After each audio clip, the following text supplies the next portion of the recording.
Atujo Kualian Milian kan naimi Anas Kongbo kan somding selae.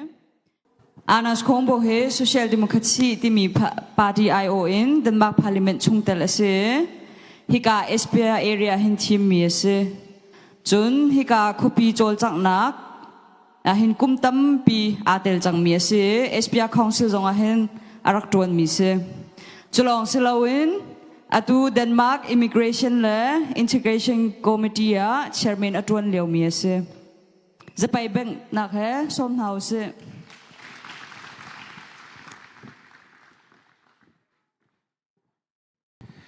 Wow, sikke noget musik, sikke en dag, sikke mange fantastiske mennesker, som er samlet her i Esbjerg. Som blev sagt i indledningen, så er jeg jo selv for Esbjerg, og I skal virkelig vide, at jeg er både glad, men også taknemmelig for, at I vælger Esbjerg til jeres nationaldag. Spændende snakker, et stort fællesskab, socialt samvær, og alt sammen, det er med til at styrke et unikt sammenhold. Shinfolket, de er kendt for i Danmark at være nogen, der er godt integreret, nogen, der ikke er bange for at tage fat, arbejde, være selvforsørgende. Børnene, de står op om morgenen, kommer i skole og laver deres lektier, og man tager aktiv del i fællesskabet.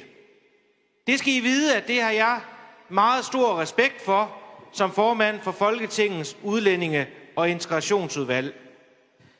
Samtidig vil jeg også sige til jer, at det er utrolig vigtigt, at man også som menneske, som folk, husker på sine rødder, husker på sin historie og husker på det ståsted, som man har.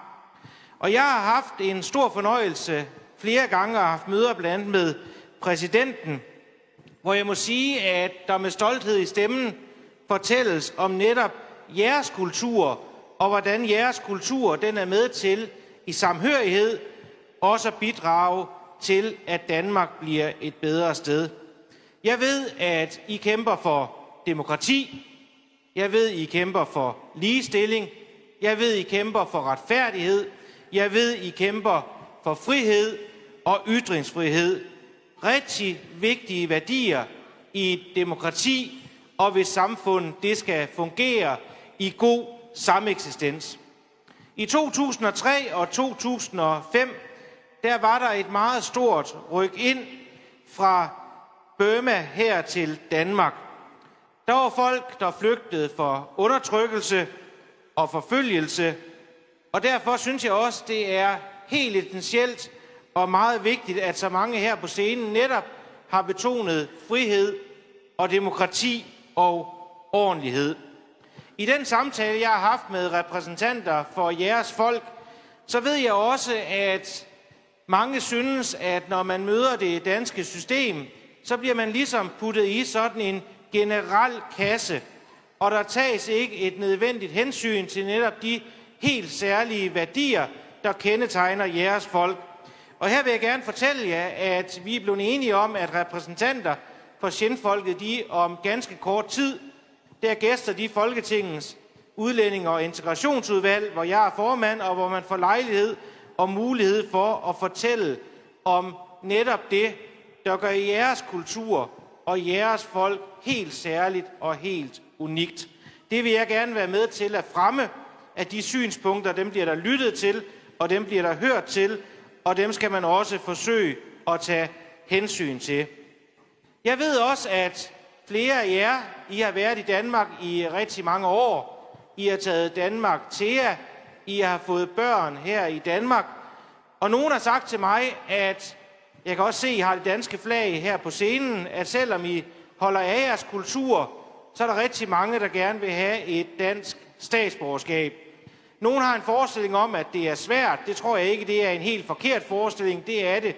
Men jeg vil også bare sige til jer, at med den arbejdsmoral, som I har, hvor man går på arbejde, hvor man tjener sine egne penge, hvor man tager del i foreningslivet, hvor man går i skole og uddanner sig, så er man rigtig godt på vej til at blive en del af det danske fællesskab og de danske værdier. Og derfor kan jeg også kun bare sige til jer, at jeg synes, I skal prøve at søge, for jeg ved i hvert fald, at de samtaler, jeg har haft, der kan jeg mærke, at man virkelig vil Danmark. Og det skal I have utrolig mange tak for. Jeg blev selv for et års tid siden inviteret til åbningen af en ny kirke her i Esbjerg, og der blev jeg utrolig inspireret af sangene og ikke mindst den klædekultur, altså tøjet, som jeres folk har. Og derfor er jeg selvfølgelig også utrolig glad for den gave, som jeg har fået i dag, som jeg bærer heroppe. Virkelig, virkelig smukt. Men noget af det, jeg lagde mærke til den dag her i Esbjerg, hvor jeg snakkede med folk med en etnisk dansk baggrund, hvor jeg sagde, hvordan skal man egentlig, hvad kendetegner egentlig Sjenfolket? Og så var der en, der sagde til mig, de er nogle utrolig gode naboer. Og det synes jeg faktisk, det var meget smukt, fordi det at være en god nabo, det er jo at ture og snakke med hinanden hen over hækken. Det er at gå ind og hjælpe den gamle dame med at klippe hæk, eller se efter huset, når nogen de er ude at rejse. Det er at bidrage til, at det er rart og det er trygt at bo på gaden. Og jeg kunne også mærke, at rigtig mange med en dansk etnisk baggrund, de kunne faktisk rigtig godt lide jer. Og det er jo fordi, at man rækker hånden frem, og man siger, at vi vil gerne bidrage, vi vil gerne være en del af jeres fællesskab. Så også bare sige jer mange tak for, at I faktisk er så åbne, som I er, og så nysgerrige, som I er. Fordi et godt naboskab, det er essentielt, og det er afgørende for, at vi får et godt samfund med samhørighed, og hvor der er plads til alle. Til aller sidst, så kan jeg kun sige, at jeg hilser jeres store samtale om demokrati meget velkommen. I en verden, hvor der er mere utryghed, hvor der er mere ulighed, og hvor i øjeblikket, at der også er en verdensorden, der er ved at blive vendt på hovedet, så skal vi alle sammen bidrage til, at demokrati, det får næring og fylde. Vi kan jo næsten sammenligne det med en blomst, som skal plejes og passes, som skal vandes og klippes. Og der vil jeg bare sige her til sidst, at demokratiet, det er det, vi alle sammen i fællesskab skal stå vagt om, og det føler jeg også, I er med til her i dag. Så tusind tak, fordi I har valgt Esbjerg til.